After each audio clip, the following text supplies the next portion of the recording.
Assalamualaikum. My name is Huzaifa. Today I discuss about science and my topic is food chain.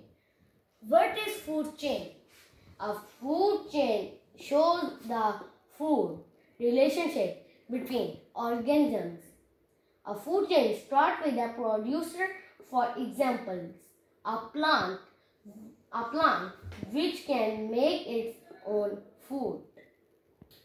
Examples. I give you some examples. Water plant, fish, bird. A fish feeds on a water plant. Fish is in turn eaten by a bird.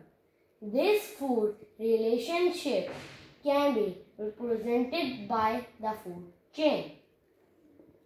Number 2. Grass, rabbit, fox.